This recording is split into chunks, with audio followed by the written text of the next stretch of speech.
देखो next video हमारी ideal constant. Ideal constant में कुछ नहीं है। देखो इसमें क्या कह रहा है, if the sum of the work of the reaction the constant on any virtual displacement, यानी कि हमारे पास क्या है, अगर रिएक्शन फोर्सेज की वजह से जो वर्क था वो हमारे पास क्या हो जाए, जीरो हो जाए, then the constants are called. तो उन कांस्टेंट्स को क्या बोला जाता है, आइडियल कांस्टेंट। फिर से देखो, अगर कांस्टेंट की वजह से जो हमारे पास फोर्स लग रहे थे और उनकी फोर्स की वजह से जो हमारा टोटल वर्क डन है वो हमारे पास क्या हो जाए, जीरो। जैसे देखो, अगर मान लो इधर से फोर्स लग रहा है उससे अपोजिट भी लग रहा है और दोनों इक्वल है तो एक दूसरे को कैंसिल आउट कर देंगे। तो कह रहे रिएक्शन फोर्स तो लग रहे हैं लेकिन उनके कारण जो टोटल वर्क हो रहा है अगर वो हमारे पास जीरो हो जाए तो उस सिस्टम को क्या बोला जाता है, उन कंस्टेंट को क्या बोला जाता है, आइडियल कंस्टेंट। देखो ये फोर्स हो गया, फोर्स इंटू डिस्प्लेसमेंट क्या होता है, हमारे पास वर्क होता है, वर्क का यही फॉर्मूला था, फोर्स इंटू में डिस्प्लेसमेंट। तो ये कह रहा है रिएक्शन फोर्सेज का अगर वो वर्क है वो क्या हो जाए, जीरो।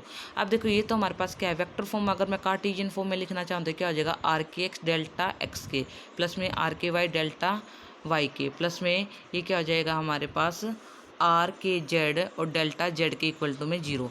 ये कह रहा है कि हमारे पास जो हमारे पास ये क्वांटिटी है एन ये एन ये 3n क्वांटिटीज में से हमारे पास कितने इंडिपेंडेंट वेरिएबल थे जो हमने बेसिक प्रॉब्लम में किया था, n थे।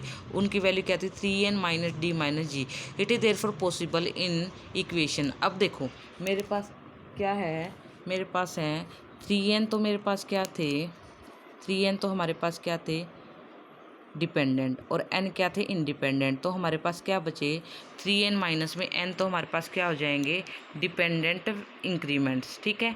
फिर ये कहता है कि अगर मेरे पास इतने क्या हैं, डिपेंडेंट इंक्रीमेंट्स है, तो मुझे कितने इंडिपेंडेंट इक्वेशंस की रिक्वायरमेंट पड़ेगी, n इक्वेशंस की क्या पड़ेगी, रिक्वायरमेंट पड़ेगी अपने सिस्टम के अंदर इन इनडिटरमिनेट वेरिएबल्स को निकालने के लिए। ठीक है, यहीं तक करना है ये। उसके बाद देखो सिर्फ यही डेफिनेशन लिख के आनी है आपको पेपर के अंदर, ये जो मैंने कार्टेशियन फॉर्म तक लिखा है। ठीक है। उसके बाद है जर्नल इक्वेशन ऑफ डायनेमिक्स। देखो जर्नल इक्वेशन ऑफ डायनेमिक्स में क्या है, हमारे पास क्या, अगर मान लो कोई भी एक कांस्टेंट सिस्टम है तो वहाँ पे जो फोर्स वैसे तो होता था मास इनटू में एक्सेलेरेशन, लेकिन अगर कांस्टेंट सिस्टम है तो वहाँ पे कांस्टेंट की वजह से फोर्स होगा तो क्या हो जाएगा, एफ के आर के, जहाँ पे एम के क्या है, मास है, के पार्टिकल्स का, डब्ल्यू के एक्सेलेरेशन है, के पार्टिकल्स की, एफ के इफेक्टिव फोर्स है, आर के क्या हमारे रिएक्शन फोर्सेज है। ठीक है, वो भी किसके, के पार्टिकल्स के। अब वो कह रहा है कि अगर मान लो मेरे पास जो कांस्टेंट्स है वो कैसी कांस्टेंट्स है, आइडियल कांस्टेंट्स है। और आइडियल कांस्टेंट क्या होता है, जिनकी वजह से जो वर्क होता है वो हमारे पास क्या हो जाता है, जीरो हो जाता है। तो यहाँ से हम क्या करेंगे, आर के की वैल्यू निकाल देंगे, क्या आएगी, एम के डब्ल्यू के माइनस में एफ के, इसकी जगह पे जाके हम सब्स्टिट्यूट कर देंगे। सब्स्टिट्यूट करने के बाद हमारे पास ये इक्वेशन आ गई। ठीक है। उसके बाद देखो अब हमारे पास क्या है, यहाँ तक निकालने के बाद दिस इज नोन है, जो हमने ये निकाल लिया इक्वेशन, रिएक्शन फोर्स में वैल्यू निकाल के, यही हमारी क्या है, जर्नल इक्वेशन है डायनेमिक्स की।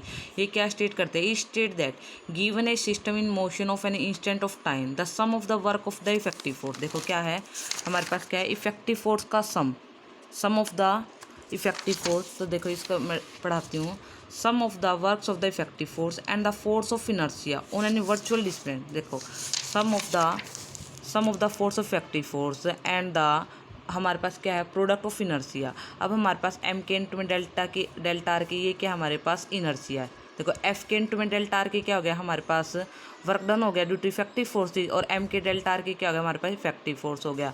फिर क्या रखा है कि देखो sum of the work of the effective forces, हमारे पास क्या इफेक्टिव फोर्सेज की वजह से जो वर्क डन होगा, and the force of inertia on any virtual displacement. Virtual displacement